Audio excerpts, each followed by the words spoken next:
Emerson Mnangagwa and the Crocodile Gang.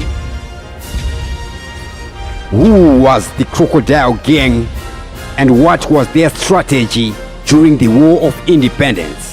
The Crocodile Gang formation. The Crocodile Gang was established in the early 1960s as part of ZANU, which was fighting against white minority rule in Rhodesia. Mnangagwa was one of the founding members and played a pivotal role in conducting sabotage operations, including the bombing of trains and other infrastructure to disrupt the colonial government. Military training. In 1963, shortly after ZANU was formed, Mnangagwa and other young leaders were sent to China for military training. This experience equipped him with the skills necessary for guerrilla warfare, which he would later apply in the liberation struggle. The Crocodile Gang, led by Emerson Mnangagwa, played a significant role in the early stages of Zimbabwe's War of Independence in the 1960s. Their strategy and tactics evolved over time. Initial sabotage operations. Upon returning to Rhodesia in 1964, the gang conducted acts of sabotage to destabilize the white minority government, including bombing the Nyanyazi police station and setting up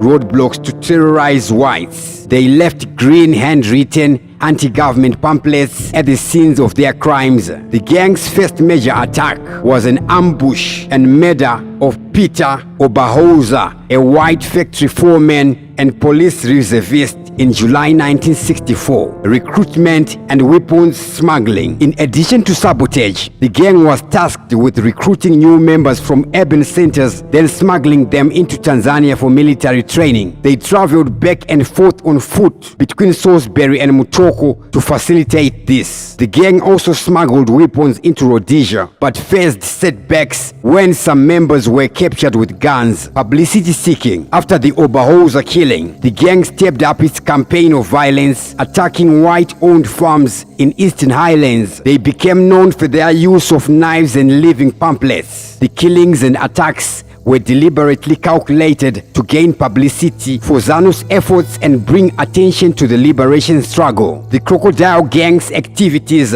though limited in scope, marked the beginning of the armed struggle and the transition to the Second Chimurenga War of Independence in Rhodesia. Their tactics evolved from sabotage to more violent attacks as they sought to gain publicity and recruits for the liberation movement.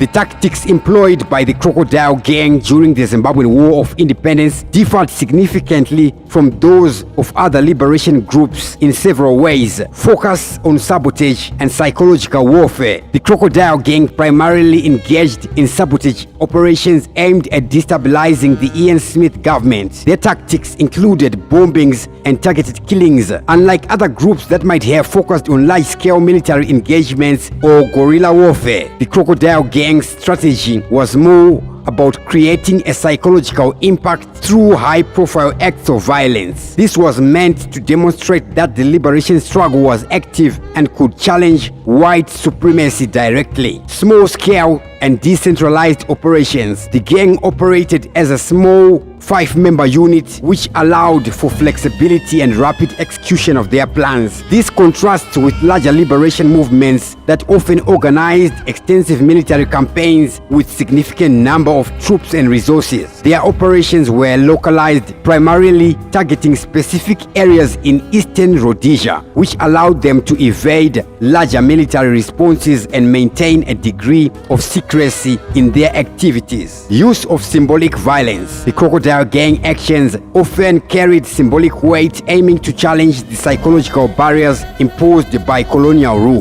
The killing of Obahoza, for instance, was not just a tactical victory, but also a significant moment that helped galvanize support for the liberation movement by removing the fear of violent reprisals from whites. This approach, arrest and imprisonment. Mnangagwa's activities with the Crocodile Gang led to his arrest in 1965. He was sentenced to death. However, his lawyer successfully argued that he was underage, which spared him from executions. Instead, he endured a brutal torture during his imprisonment, which lasted 9 years. Legacy and impact. The Crocodile Gang's actions and Mnangagwa's leadership during this period solidified his reputation as a cunning, and strategic political figure. His experiences during the liberation struggle and subsequent imprisonment helped shape his political identity and alliances, particularly with Robert Mugabe, who would become a key ally and mentor. Mnangagwa's past with the Crocodile Gang is often referenced in discussions about his political style and approach to governance, reflecting both his historical significance in Zimbabwe's fight for independence and the controversy surrounding his later political career.